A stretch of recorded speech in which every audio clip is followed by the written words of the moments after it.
born in Ridgeway Pond Settlement in southern Illinois on July 7, 1913, to Michael and Margaret Celeste Lawler. She was born on the feast of St. Margaret of Antioch and named Marguerite. When she told the story of her birth, she stated that she was born at home and was born on a Sunday. So needless to say, quite a few people missed Mass that day. Marguerite referred to herself as a simple farm girl. She grew up working in the fields and tending the farm animals. Her first 8 grades of school were in a one-room schoolhouse. For her next school years, she took a 60-minute, 7-mile buggy ride to and from high school.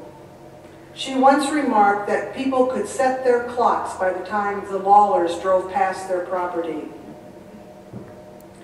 Mr. Lawler's cousin was a Servite sister, Sister Amadeus Rafters, who was stationed in St. Louis and Messina and would often visit the family.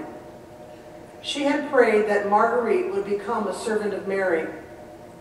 Years later, when asked for her reasons for entering the community, Sister Celeste said, well, one of the reasons, and I really hate to say it, is that I thought that the only way I could prove to God that He was first in my life is if I would leave my family, as if I had to prove anything to Him. Marguerite entered the community in August of 1933. She came to Omaha for only a few days and was immediately sent to Detroit to begin her teaching career. She went back to Omaha for her novitiate year and was given the name Sister Mary Celeste of the Holy Angels. Her first profession of vows was in 1933, and her final profession was in 1940. From 1933 to 1989, Sister Celeste taught in Anthon, Iowa, Denver, Colorado, Fairview Heights, Illinois, and here at our own Marion High. 35 of her years in her teaching career were spent in Detroit at St. Juliana's, St. John Birchman's, and Servite High School. She loved all of her students, but she had a special fondness for those in Detroit because she spent so much time there. Sister Celeste considered her students as part of her extended family, and she was always very interested in everything that she did.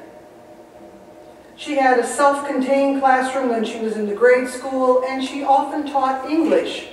But as we know, she was most well known for being a math teacher, especially geometry. She said that she always felt sorry for those who didn't understand math because she felt that it was the teacher's fault that they didn't understand it. And just as an aside, I probably would have passed math if I had her. When she was semi-retired and moved back here to the Mother House, she spent another 9 years tutoring Marian students in math. Even at the age of 100, Sister Celeste was one of our most computer-savvy members in the community.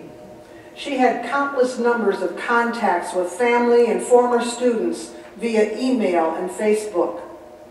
They all felt very connected to Sister and kept in touch with her regularly. She had that knack of making these people feel very special.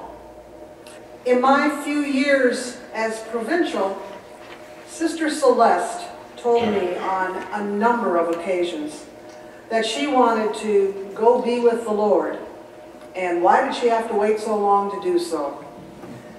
In her most recent stay in the hospital, she told me and the hospice nurse that, I guess I'm on fast time and God's on slow time. Well, on Monday evening, with a number of us sisters praying the rosary for her, she quietly, peacefully slipped away to be with her Lord.